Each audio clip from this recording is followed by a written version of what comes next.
given, that's how we live it. Don't be mad at the system, it's simply how we've existed. I hear a lot of people talking like they politicians and choose to be an accountant because it's safe in the business.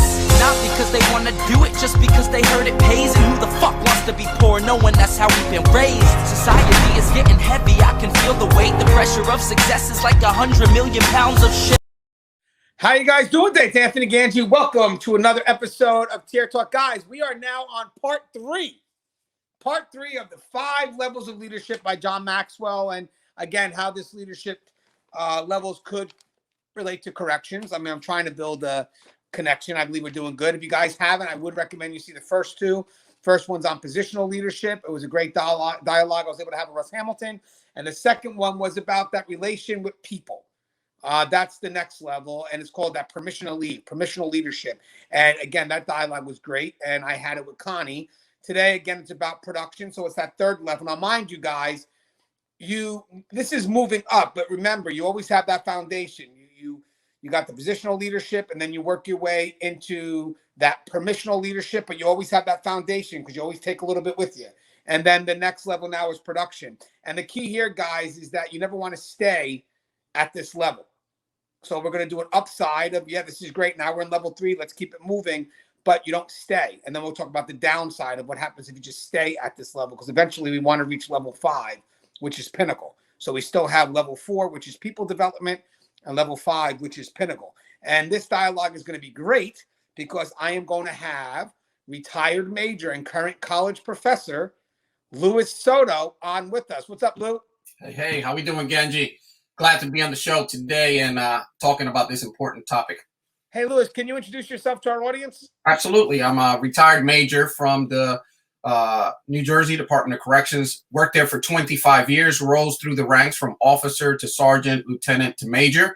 And right prior to ending my career, I made sure that I had something to fall back on, something to follow suit. I was too young to go and sit at home and not do anything. So I started teaching in 2016 for Rutgers University under their criminal justice program. And now I'm just parlaying or just inferring and basically throwing all this information out to the new population that's growing up, that's studying to be our law enforcement or criminal justice majors that are going to, basically be the future. So that's where I'm at. That's what I'm doing now. And I enjoy it and glad to be on the show.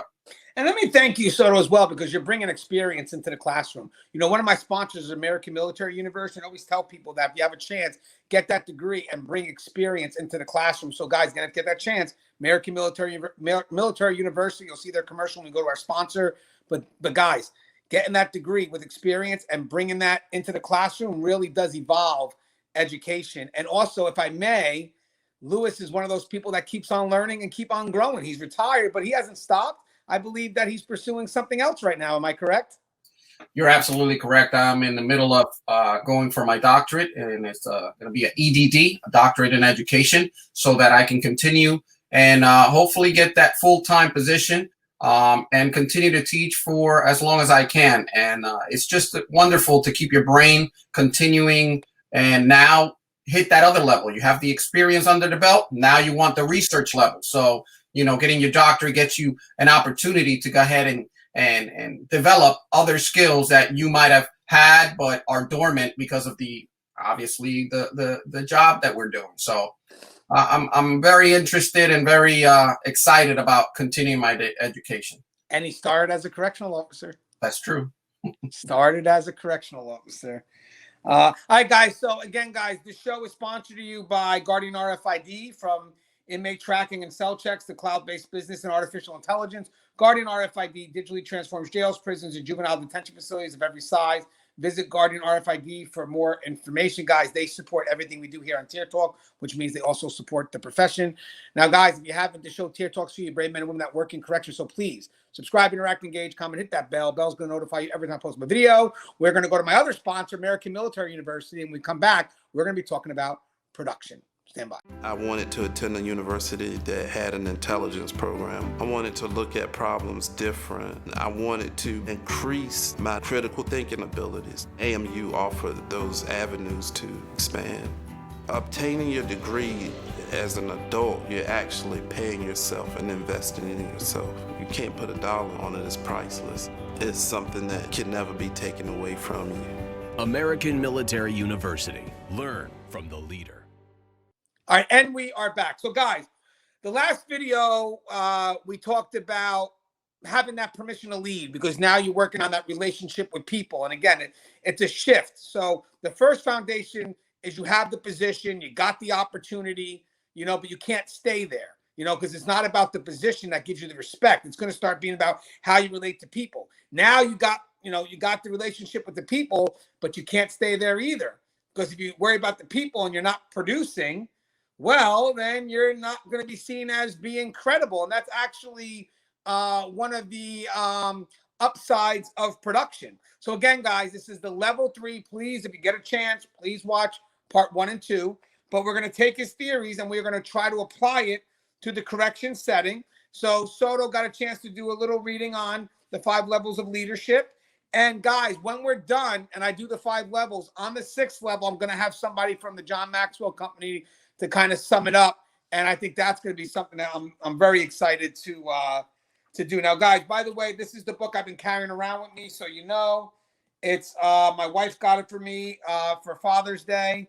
And it's just basically his little guide, how to succeed, how successful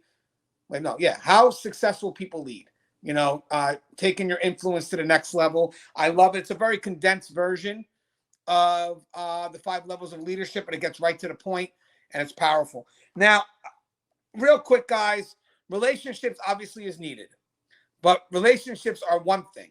Again, people could like you, but it doesn't mean that they believe you're going to be successful. There is another level to that. And John Maxwell mentions in his book something pretty unique. We both could be captains of a basketball team. Let's see, myself and let's say LeBron James.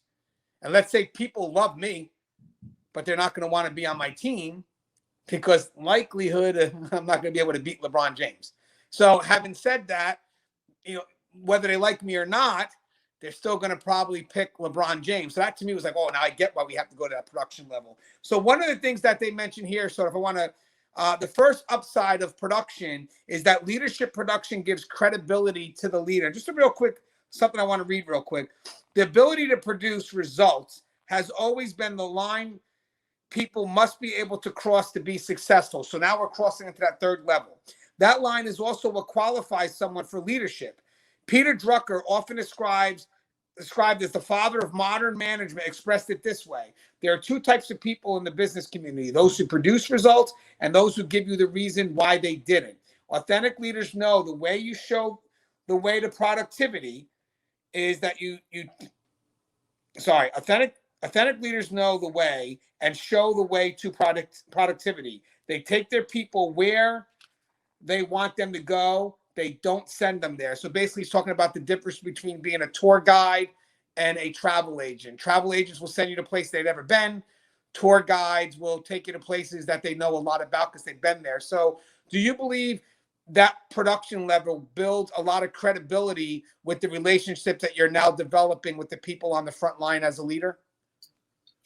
You're absolutely right about that. And as you look at Maxwell's theories, he says that people follow leaders because they get things done, because they produce, because no one is just going to follow because you have that title. Just having that title doesn't proclaim that you're going to be great at that position. People will follow you. People will do what you ask them to do because they have this, you've built this credibility because of having results. You have to have results. You have to be the person that gets the job done. And as we relate it to corrections, it could be, something as simple as getting the schedule correctly, right? How frustrating is it for those officers coming in when they know they come in, they have a bid, and they look up on the schedule after lineup and they're sent to the wrong spot, or they're told, oh, today you have to go here, or you don't have enough to cover the shift because you made a mistake and you gave too many people off. Something as simple as that, right, can set things off in the wrong path. But people that are productive, just that person, that supervisor that takes time in, comes in early and says, let me get my schedule correctly and make sure what I have to get done today, the probability that, put the best people where I need them to be because they have the most experience at certain things. Something as simple as scheduling can set your day off. So productivity and getting results is what gets people to follow you. Yeah, one of the things I noticed, guys, when I became a sergeant, I started my career at a female facility. I went to a male facility, and I never dealt with men before at that time. But now I'm becoming a sergeant. I have to lead people. So as I was building my relationship with people, I don't know if they 100% trust me right off the bat because I never was involved in any codes with men. And now here I am. I'm holding that radio, and I'm the one that's going to be responsible for their outcome, for their safety, for their well-being, for the safety of the inmate. So I knew at one point I would have to prove myself, before they trusted me to lead that way, to take that level of responsibility. I knew at one point that I'm going to have to show them I can do it. And it kind of crosses into the second part, by the way. I think it's going to touch on the two parts here, but leadership production models and sets the standard for others. So basically, your front line expects you, they expect people to, some leaders make the same mistake as some parents. They expect people to do as they say, not as they do. But here the problem is people do what people see. If you want dedicated, thoughtful, productive people on your team, you must embody those characteristics. Take time to get involved and show them by example. So when I wanted people to have faith in me, I was nervous to get involved in that first code. I'm not going to lie. I never worked with men before, but I knew I had to do it if I wanted to be a leader. I knew somewhere along the line, they had to see my involvement. They had to see me, literally lead the way. Because at any moment at that point, if they felt that I couldn't step up and be productive and get the job done, the relationships I built doesn't matter. Because in the end, I'm not being productive and I'm not taking the team to the next level. So you kind of see what I mean, right? About basically trying to, I was just brought into that sergeant position, how I have to prove myself. And by proving myself, it literally is going to be, guys, results are tangible. You can't fake the funk. So if I'm not able to have a result, because I think that's the key word in production is result, and they don't see it, yeah, they can like me all they want, but they're not going to follow me because they don't believe in me. What's your thoughts on that, Soto? No, you're absolutely correct. It's like a primary thing, supervisory 101. You like in the military, I was in the military for 8 years, and I say it was always ingrained into me. Don't ask your people to do something you're not willing to do yourself, right? And especially in corrections, you're going to ask people to put their lives on the line sometimes, whether it be responding to a code or getting ready to go into a cell extraction, right? They will know that you are a proper leader when you have prepared them, for these situations that arise. So you have to be that person that they look for to get the answers, that has the knowledge, that has the skill. And that's what creates productivity, right? As much as you, Gangi, were not kind of confident in the beginning because you said, I haven't responded to codes, I got to prove myself to my team.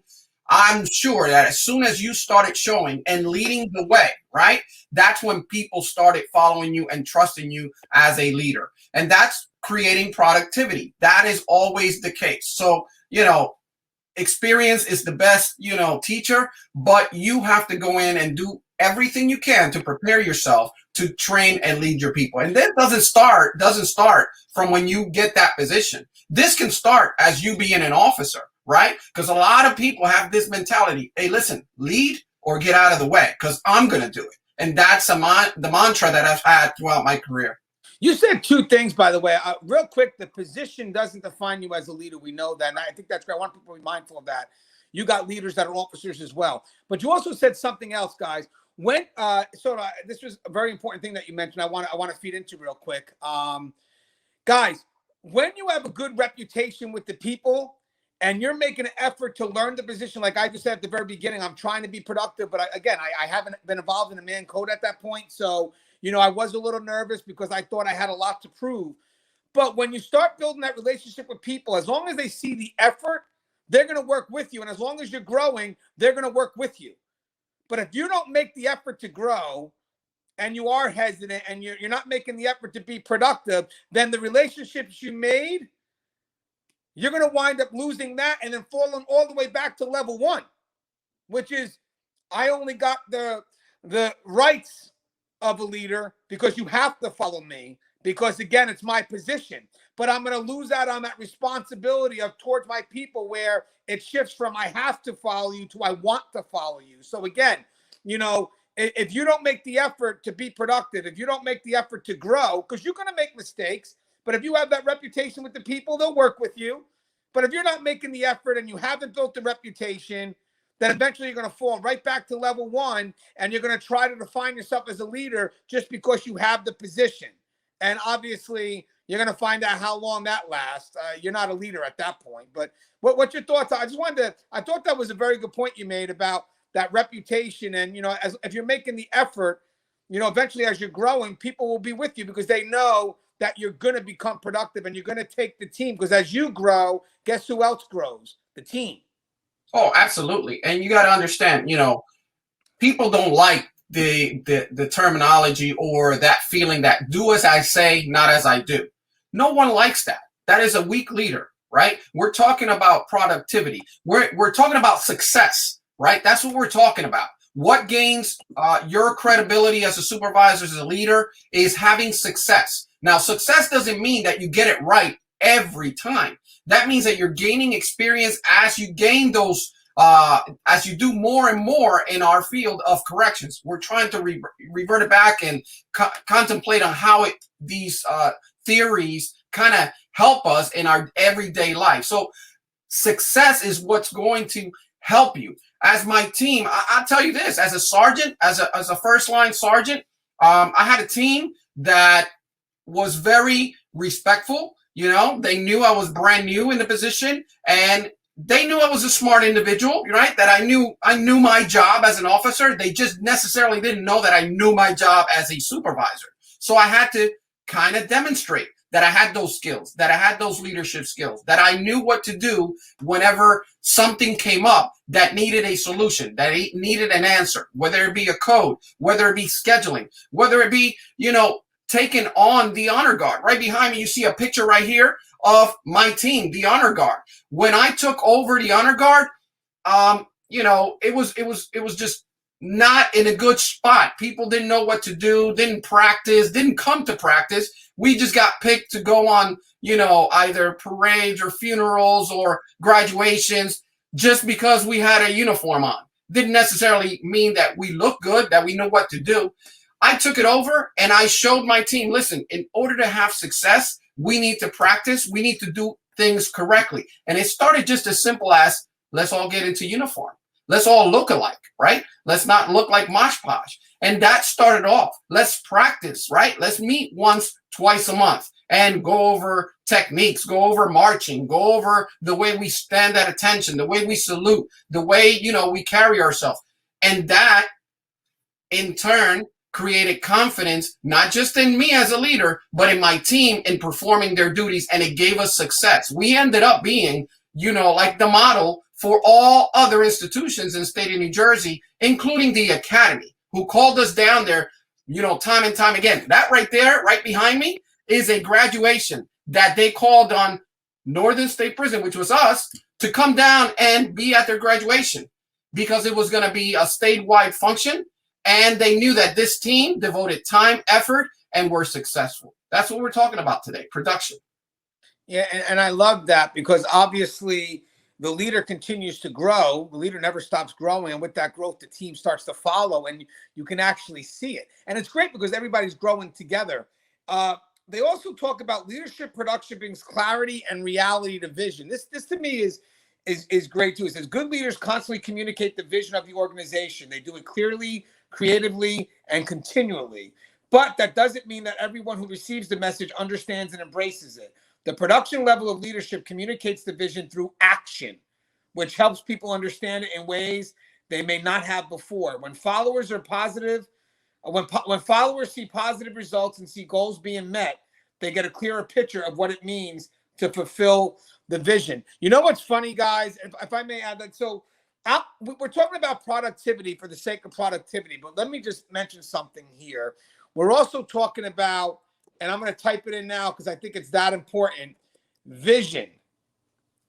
Let me just add that into the bottom, because without a vision, then it's just work for the sake of work. It's tedious. It doesn't have value. It doesn't carry a purpose. So what I like here is that you get a leader who is not just explaining what it is, but they're out there.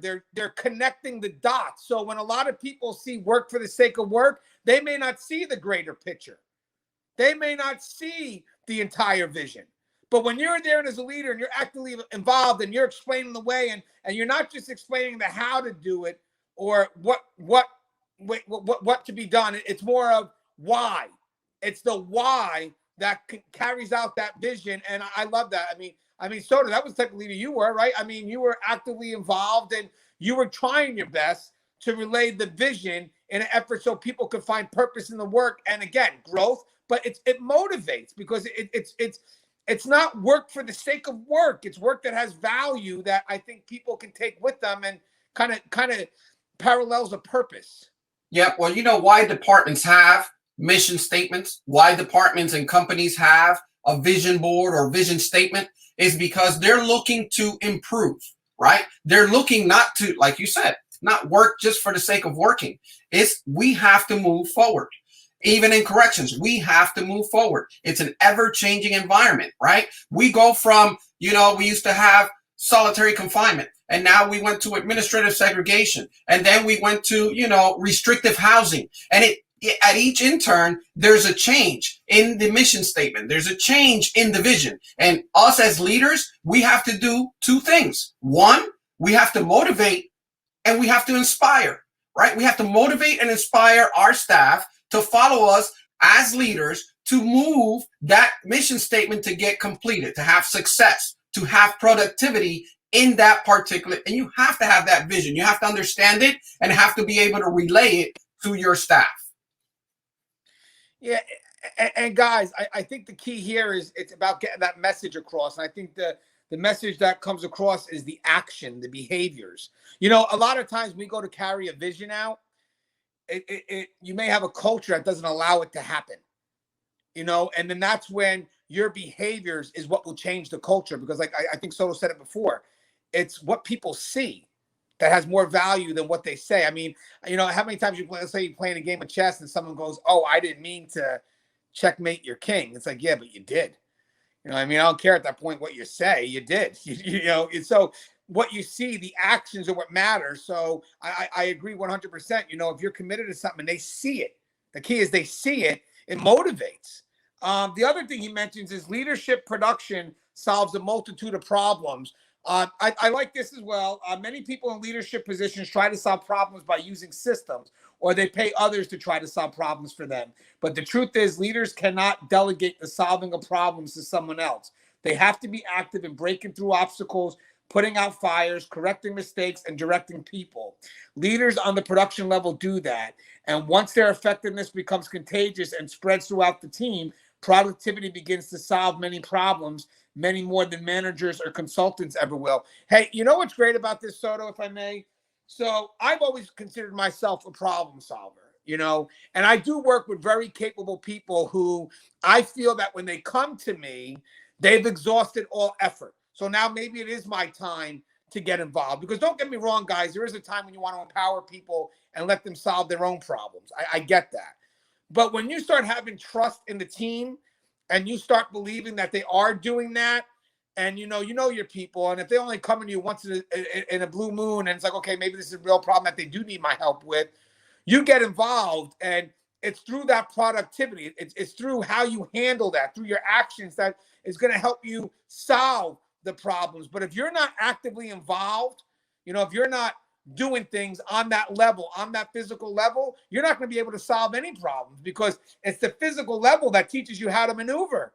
A lot of people worry about the result. But I think we're trying to get here, guys. It's the process. If you want to be a leader, you focus on the process, the result's going to come.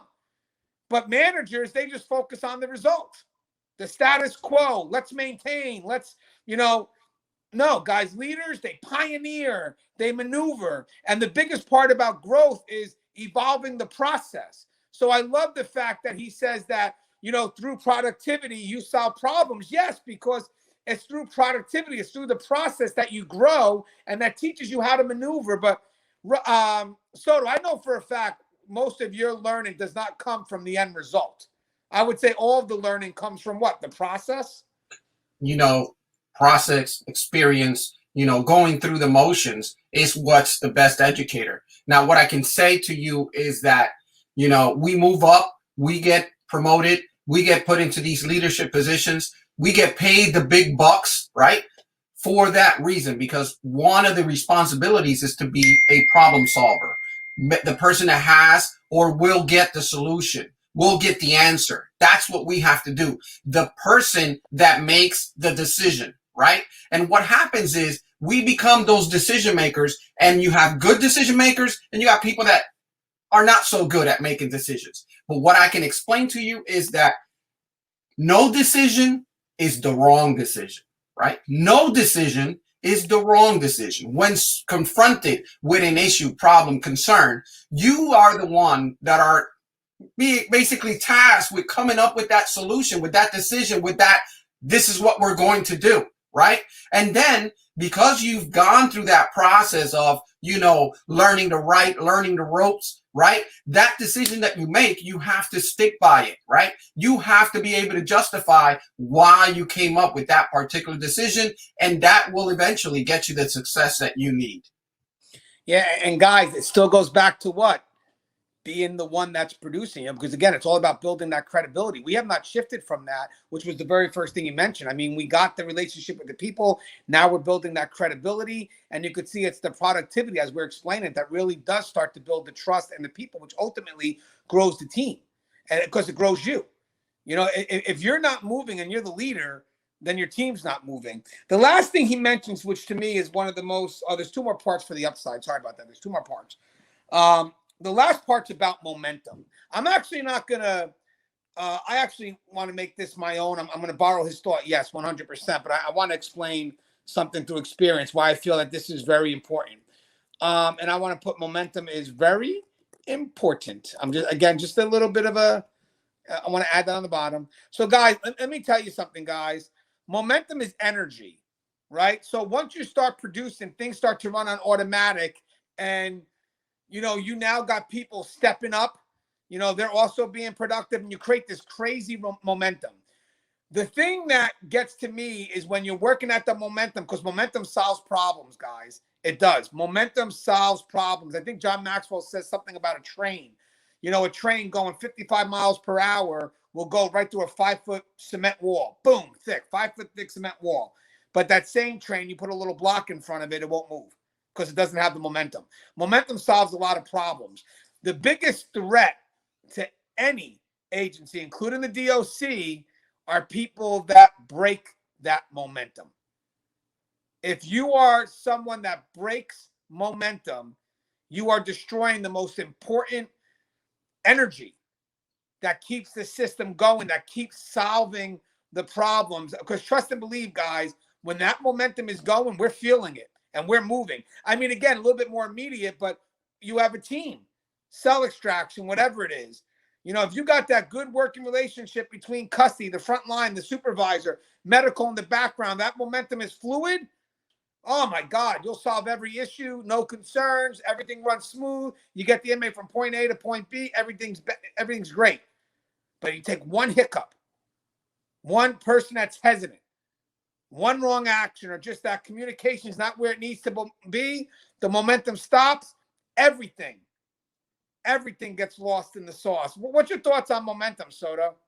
No, that is key. Momentum going forward, getting production, being successful is going to breed more success. It's just going to happen. The team is going to follow you. The team will do anything that you ask them to do because they've had success with you in the past, and they expect to have success with you in the future. And they'll go through mountains. They'll do anything you want. I've had people come to me and say, Sarge, I got it. Lieutenant, you don't worry about it today. I'll take care of it. I know we're down on staff.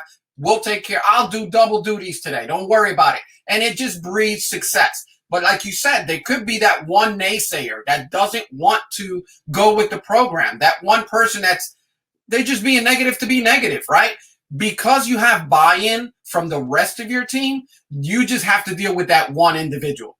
You won't have to have too much of trouble to get rid of that person or to discipline that person or to get that person to buy in as well and keep this motion going forward. You know, because of what you just said, I am going to have to read something from the book, and I got to get your comments on that because what you just said is in the book. So he goes, production level leaders understand momentum and use it to the organization's advantage. He said, instead of spending all this time trying to solve problems, try to build momentum.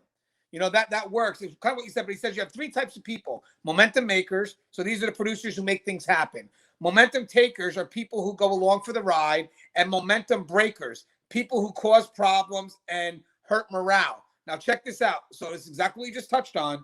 As leaders, you need to put the majority of your time and energy into the momentum makers and place them strategically in the organization so that they make the greatest impact. Enlist their aid to help lead the momentum takers as you motivate them. Meanwhile, have candid conversations with the momentum breakers. Give them a chance to change their attitude and become productive members of the team. However, if they fail to rise up to the challenge, move them off the team. If that's impossible, then isolate them from the rest of the team to minimize the damage they can do. Soto, didn't you just touch up on that? I'm telling you, great minds think alike. You know that.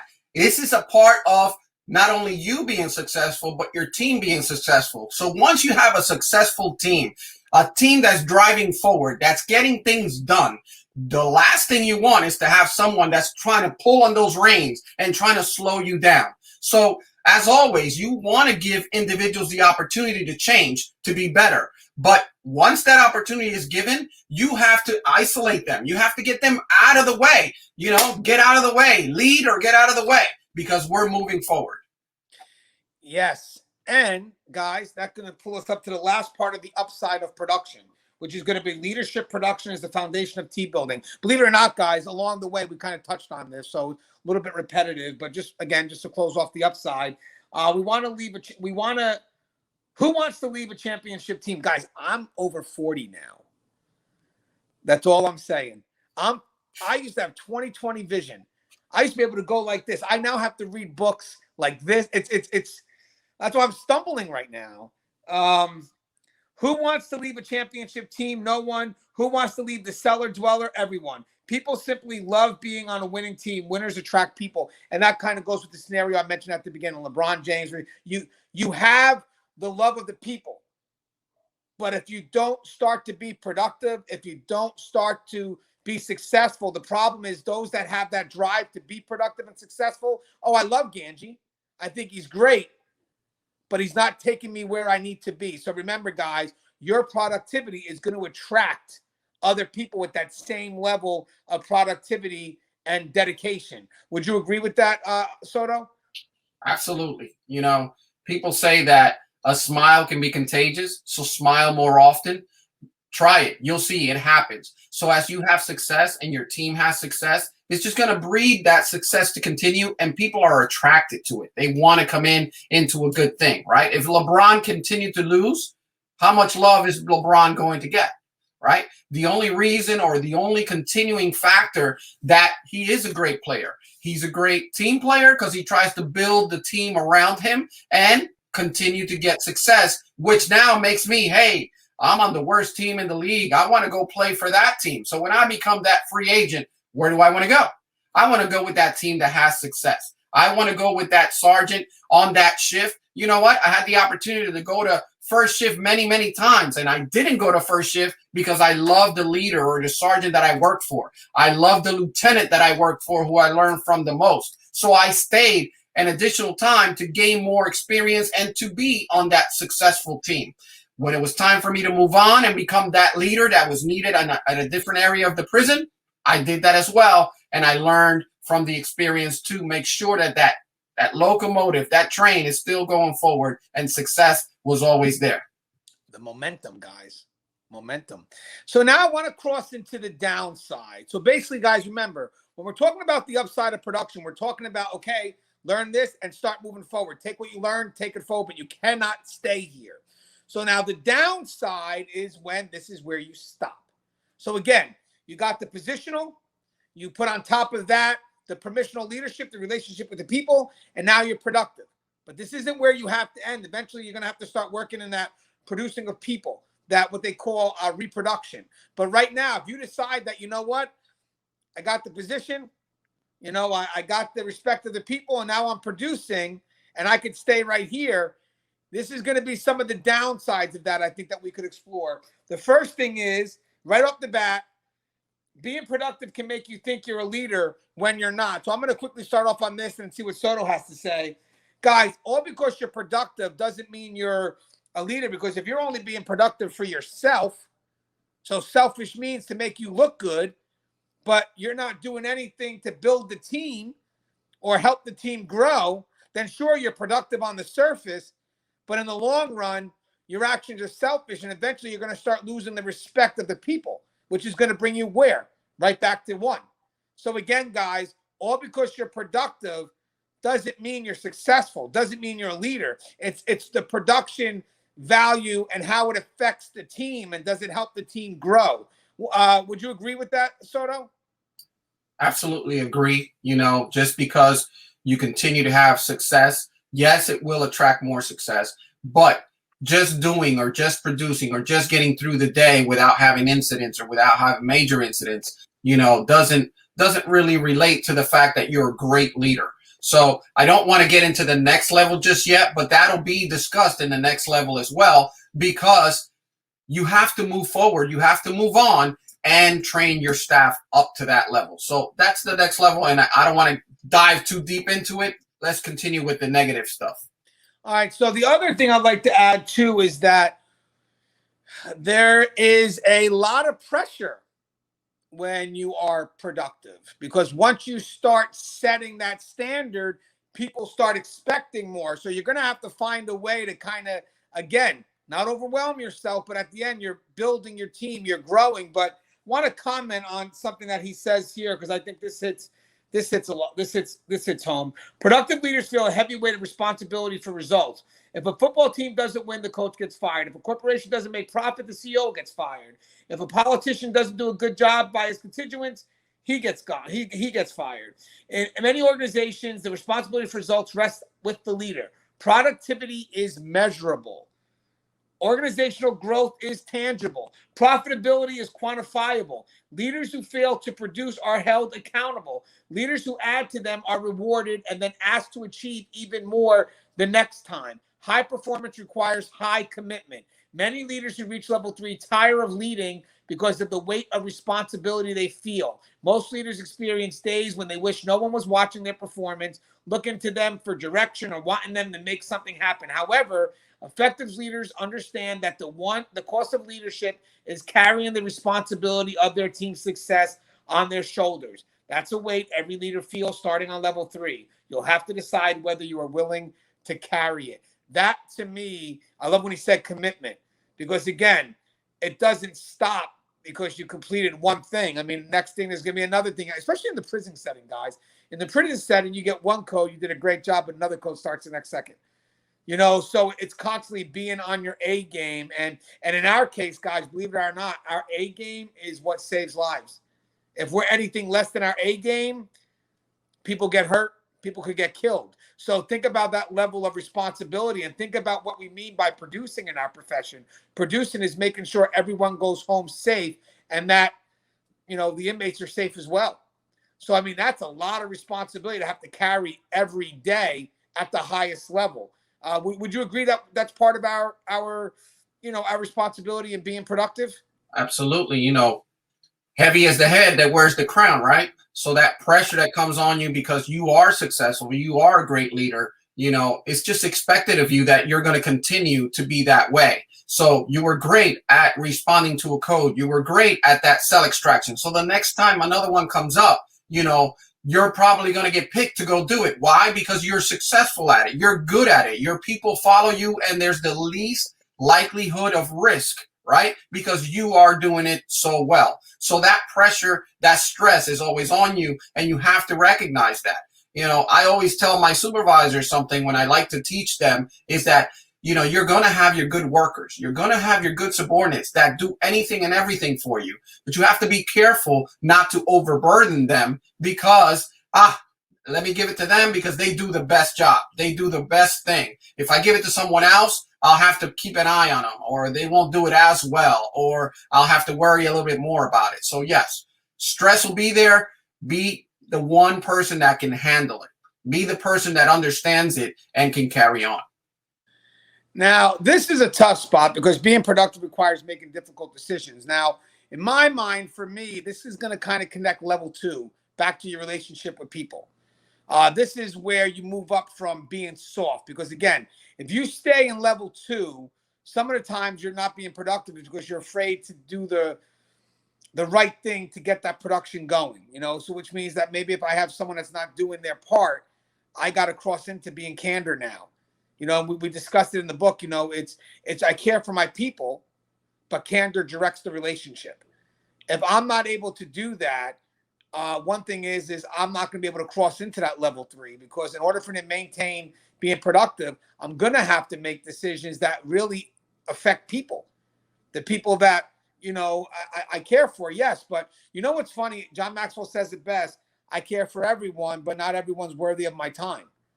You automatically have to make that sacrifice sometimes, where if this person is not doing anything to make the team grow, then I have to make a hard choice. Hopefully they understand the choice, but if they don't, I'm sorry. But in the end, I have to be productive, not just for the sake of the organization, guys, but also for the sake of the team, especially in our profession. If we have one person that's weak and my failure to confront that, I can make the whole team vulnerable. So it is a very difficult decision when you have to care for the people, but then you also have to make sure that you're still being productive for the team.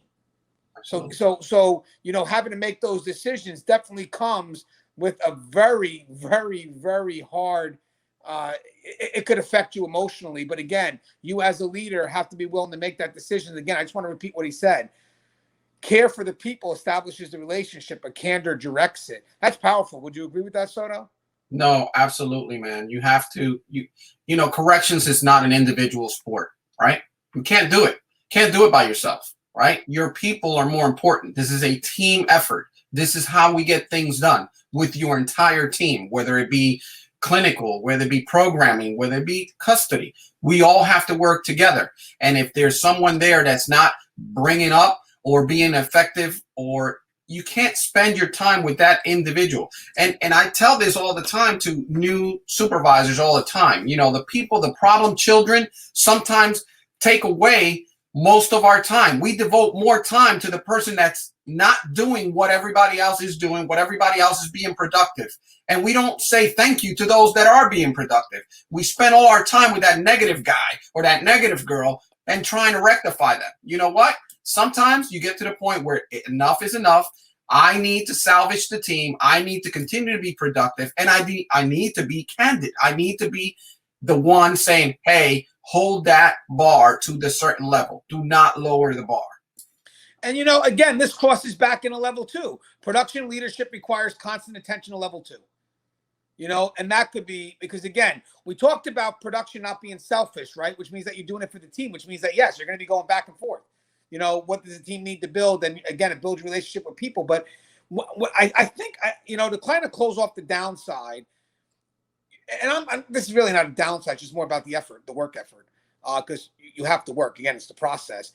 Is that in order for me to be credible, it is about the team's growth.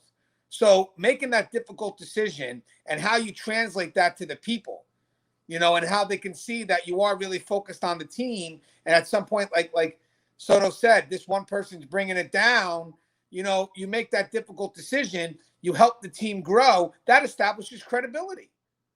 That establishes the fact that you're willing to do what you can to be successful. So again, if the team's growth, but you're also keeping the right people following you, because at the end, any moment that you're weak, any moment that you sacrifice growth because of that relationship.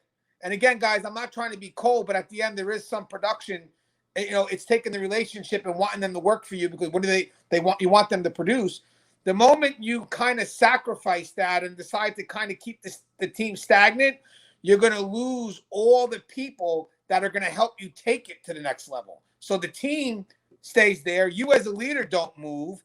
And in the end, it just gets us nowhere. And you're by nowhere at this point near that next level, which is reproducing other leaders. Because why? You're not making any leaders now. You're not putting them in a position to want to lead because, again, you're not making the effort by showing them some of the tough choices that you have to make when it comes to being productive. But before we leave this one part, I want people to know that at all points, we're talking about being productive with the team in mind. I literally said before, we're not being productive for selfish reasons. We're being productive in an effort to make the team grow. So I'm not saying production overvalues the human connection. I'm just saying in the end, good production is a result of good human connection. So if you lose anything that can help that team grow, if you have anything that can help that team grow, and you motivate, you stay with it. But if you have something that can actually set the team back, you have to let it go. Because in the end, you're killing yourself as a leader, but more importantly, you're killing the team's chance to be successful. So would you agree with some of that, Soto? No, absolutely. You have to make sure that your team, the viability, their survivability, and their competency grows, because you're only as good as your people, right? So you as a leader are going to be successful and are going to look good because your people are making you look good. And how do we do that? We have to help them grow. We have to help them be successful. We have to take away all the impediments, take away that block, take away that thing that's driving or trying to halt your momentum. You have to do that, right? I used to take all the new sergeants and take them up to our command center, our command post, right? Where we deal with all types of emergencies, whether it be an escape, whether it be power failure, whether it be a bomb threat, a hostage situation. And I used to take them in there and say, I'm going to spend the next hour and a half with you here going through scenarios, and I want you to tell me what you would do, right? And then we're going to only ask you to do what the policy asks you to do, because it's already there. So that way, when this arises again, you'll have some familiarity. Will you know everything? Probably not, but you'll be more familiar and have more confidence in yourself, right? I was taking away that frightening or that scared or that, not knowing what to do. I was taking that out of that scenario, because the next time something happens, right, where we actually don't even have a real emergency, or we're just practicing an escape, right? We're practicing, right, doing a training or a drill. That's one less thing or obstacle that they'll have to go through, because they're going to be like, oh yeah, I've been in this scenario before in my mind. I've gone through it. I've read the policy. I've even sat in this chair and actually performed the duty. So I took away that obstacle, and now they can perform, bringing you to that probability of success. And guys, if you notice that we're saying as good leaders, we're bringing people with us. One of the things that Maxwell says is that when leaders say it's lonely to be on the top, that's because you're not a leader. You should never be on the top by yourself. If you're lonely on the top, go back and find your people, bring them up with you. And if you notice, a lot of this dialogue was literally about this growing together. As we start to wrap it up, there's a couple more things I want to discuss. We'll kind of rapid fire this. But it's about best behaviors on level 3. And best behaviors really deal with growing the team. So some stuff we already touched on, but we'll revisit a little bit briefly. But there's also some new areas I want to touch on. And I think that this is actually very important, because as a leader, everything's focused on the team. So you're taking the relationship you built, and again, you're helping the team grow. One of the things is understand how your personal gifts contribute to your vision. So I like to think, Soto, that when I got into this position, it was something about me that they saw. So basically, I'm bringing myself to that position. The position never defined me. There was something about me that says, we're going to take this guy. So I'm already going in with these gifts. I like to think I have some, these values, but now it's a matter of making sure I can get that out there, cast that vision, and also make sure that I create a culture in which they'll accept it. I don't want a culture that's resistant to my vision. I don't want a culture that's resistant to what I'm trying to offer. And again, your relationship with the people will build a culture, hopefully, that will help you get people to in line with your vision, in line with your beliefs. And now you start having a facility that has behavior that is in line with what it is that you want to accomplish. But guys, you can have all the vision you want. But if you have a culture that's resistant to it, you as a leader are never going to move forward. You're never going to move the team forward. So again, what values and what beliefs do you have that you're going to take to the next level? And then the importance is how you're going to create a culture who accepts that. They have to understand that. They have to understand that purpose behind that value or that belief that you have. I mean, Soto, I know this is true. You've always had a belief, you had values, but again, now you have to try to get that cross or introduced to a culture that may be resistant to that. So how do you create that momentum?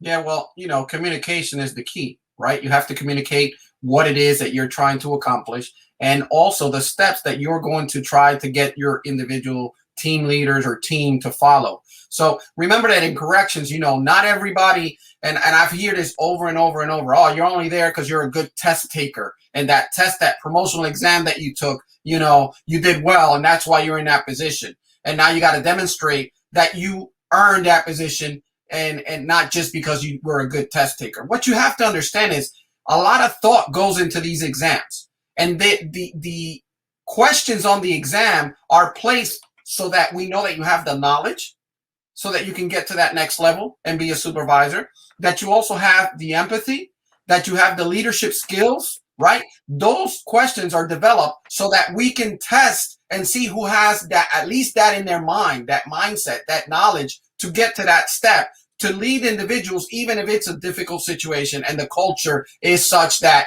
it's going to take you a little bit longer to get that team to be a productive and get that momentum going. But that's what it is.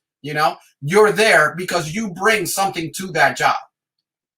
Yeah. And guys, it kind of touches on, again, we kind of touched on it already, but cast vision for what needs to be accomplished. So again, your team has to understand what it is that you're trying to accomplish, but outside of just casting the vision, you have to also create the culture for that vision to be carried out. So again, it's a lot of growth together, so I think that's something that definitely helps us as leaders. And then it kind of again, just real quick on this, it kind of talks about, how to define that vision. So you want to help people define the success of the vision. So, how can an organization be successful if the people in it don't know what the target is? Team members need leaders to describe the vision and define success. Take time to carefully craft your communication and deliver it creatively as often as possible. And kind of touching on what we just said is they have to understand what that mission is, and that's how they get to believe it. You can't expect, and that kind of brings you back to positional leadership. If I expect you to believe my vision because I'm just this supervisor, it's not going to work, because they're not going to have the belief and it won't sustain the momentum.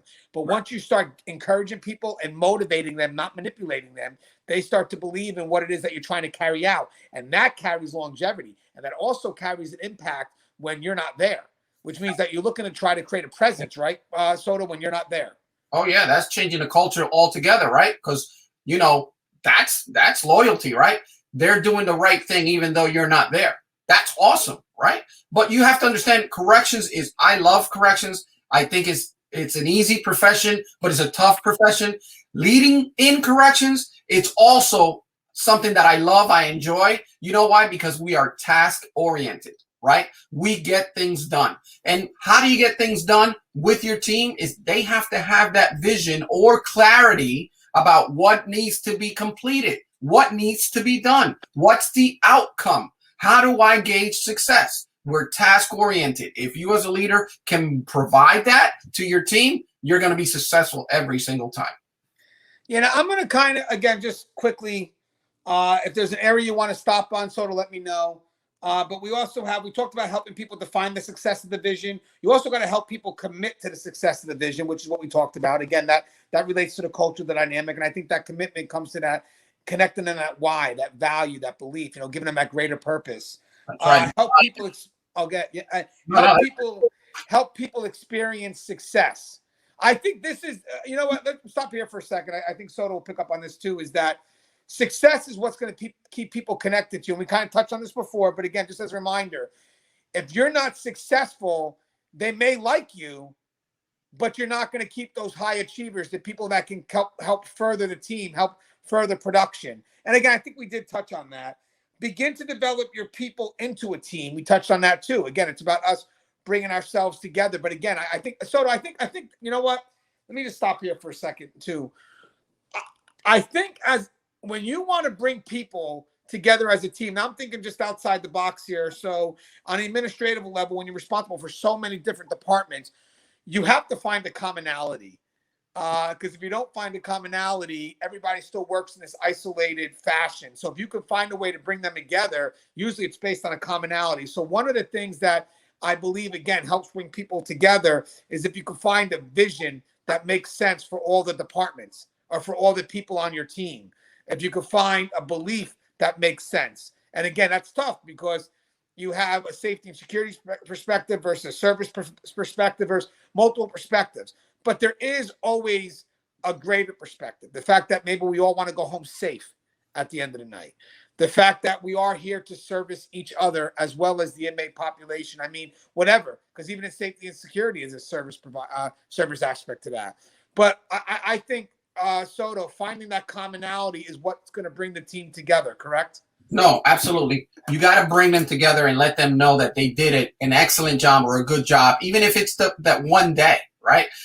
In the military, we call it an after-action review, right? After every incident, after everything that goes on or happens in a particular day, we sit down and we discuss what went well, what went wrong, what could be accomplished better the next time, right? And to elevate the people that did a fine job. And that helps you even with those negative naysayers because they see what you're doing. They see, oh, look, they're reviewing what happened today, right? Finding that commonality. Hey, we did a good job. If all we did today was come in, do our reliefs, ensure that the mass movement went by correctly and nobody got hurt today and no codes were called, we did an excellent job. Should we just pack it up and go home? No.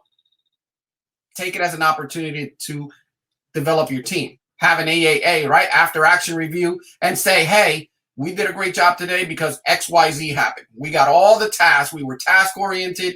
You were given a successful mission, let's say, and we accomplished it. So it's all great. Yeah, and guys, we kind of touched on this, but again, bringing together the team members should understand the mission. I think that's part of the commonality, explaining the mission and letting them see where we all have a part in it. Also, team members should complement one another 100%. Obviously, I strongly believe that we're each other's strengths. So again, I know we've talked about it before where, when you're building that team, maybe there's that one guy that's, good at searches and another guy's good at communication. But in the effort, we don't just let them do those roles. We also find out where they're weak. And then we have the other person that has that strength, teach them.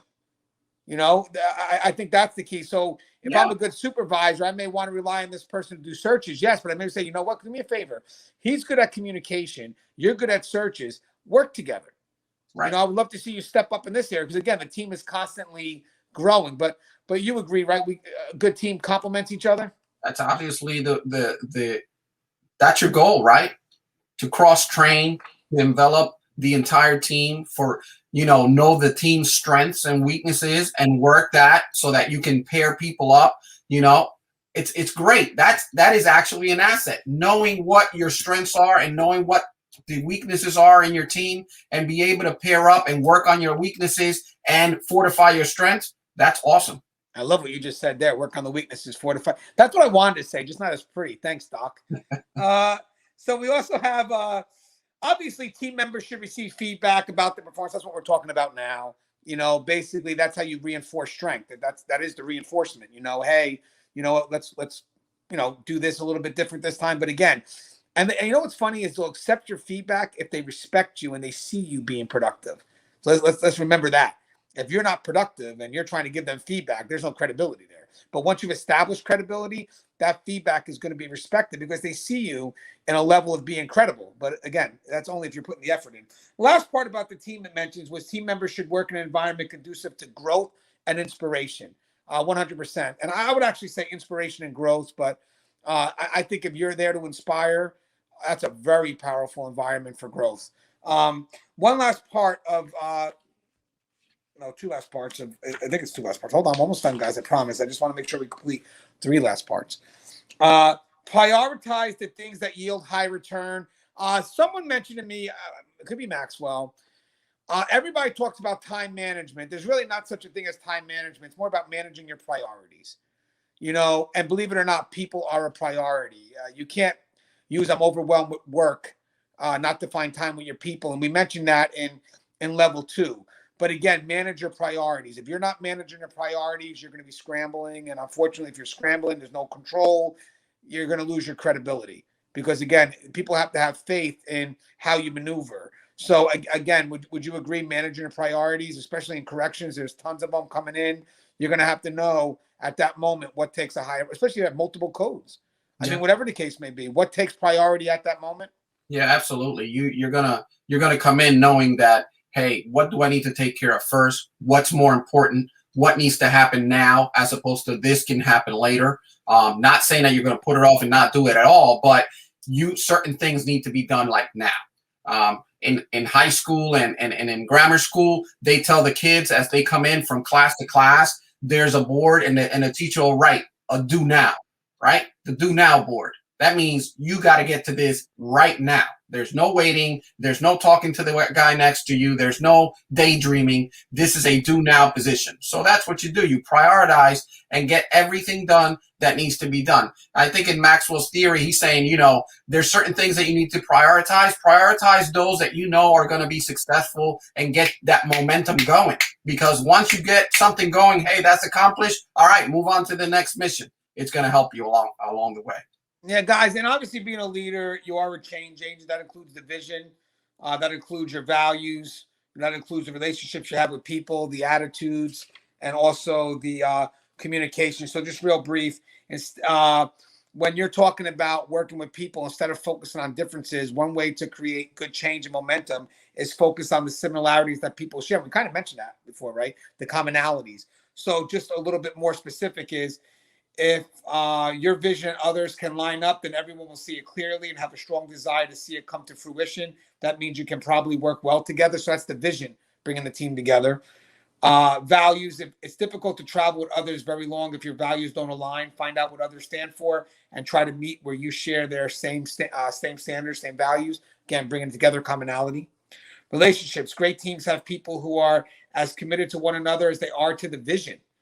If you're done with the work on level 2 with that relationship with people, you should already share common ground in this area, again, because you know your people. So that kind of comes with that next level of productivity. Attitude, if you're going to get people to work together for positive change, their attitudes need to be positive and tenacious. If they're not, there'll be trouble ahead. And guys, negative attitudes are very contagious. So anybody that has a negative attitude can really kill the momentum. So again, I think Soto mentioned it before. I also mentioned it. Isolate. If they're having negative attitude, they mess with the momentum, give them that chance. If not, got to get them going, because momentum solves problems. You lose that momentum, you lose your productivity. And communication. For change to occur, communication must be open, honest, and ongoing. Ignorance breeds speculation that leads to wrong assumptions that undermines change. That's actually pretty powerful right there. But communication, clear communication, what you want, spells out the mission. And another part of that clear communication is letting them see you do it. Again, the credibility. And the last part of this is never lose sight of the fact that results are your goal. I know that sounds cold, but when we explain it the way we did, results help the team grow. It helps you maintain successful people. Then it's not such a bad thing. It's not. It's literally, this is what we're here for. We're here to produce. So yes, you have the relationship with the people, but where are you taking us? Because we're only going to follow you if you are successful. And how do you justify success? In business, it's the result. Would you agree with that, Soto? Absolutely. I said we're task oriented and result driven. So that's what corrections is all about. Be the person that wants that leadership position so that you can work with your team, build them up, and move forward. That's what you want, success in life. Right. And then, guys, the last part obviously is the beliefs. Again, so we're going to go to level 4 next week, or in a couple of days. I always say next week, but I'm going to post it as soon as it's done filming. So, and number 4 is about reproduction. It's about people development. And the best beliefs that help a leader move up to level 4 is production's not enough. Again, you got to get those people motivated, because eventually you're going to transform them into leaders. So you want successful people on the team, but never lose sight of working with the people and building the team. And also, people are an organization's most appreciable asset. So again, that's your constant attention back to level 2. So again, you're always going to be going back to level 2. But now, as you start to move up to the next level, you want people that are stepping up now, making those decisions, and themselves becoming that leader. Growing leaders is the most effective way to realize vision, and that's going to cross into the next level, which is what we just talked about. And people development is the greatest fulfillment for a leader. And the reason why he mentions that is because people development is going to lead to a very big thing in that final step called the pinnacle. And we'll get to that when we get to that final step. But this was step 3. Soto, what's your thoughts on production and how was the dialogue? This was excellent dialogue. I believe that your viewers will get a lot from it. But let me tell you, production leads to success. Success leads to more success. And it attracts your best players, right? It attracts your best people. They want to be on that winning team. And you want to be that captain, that leader that takes that team to the next level. Once you do that, you just have to reproduce, which is the next level. Just reproduce mean getting leaders to be the same way that you are or even better, right? You want them to be thankful for what they learned from you so that they can reproduce exactly the same results and have the same success that you just had. And that way the organization grows. The organization becomes better and better and better. Yeah, and guys, the reason why I'm having this dialogue, obviously, is because in the end, I believe that the theories that apply to outside and like business, they could apply to here. It's just no one ever tries it. So I think it's great to not only have this dialogue and then continue dialogue and then continue to level 4 and level 5, but at the end, the people that create these theories are going to tell you, yes, this could be used in corrections. And it's great to see them crossing into that. So again, good leaders. So far, you got the position, the opportunity. You worked that relationship with the people. Now you're being productive. So now you're credible. Next step is reproducing other leaders. And this is going to be a great dialogue to have. So again, looking forward to that dialogue. But in the meantime, guys, if you haven't, the show Tier Talks for you, brave men and women that work in corrections. So please subscribe, interact, engage, comment, hit that bell. Bell's going to notify you every time I post a video. Take care, everyone, and be safe.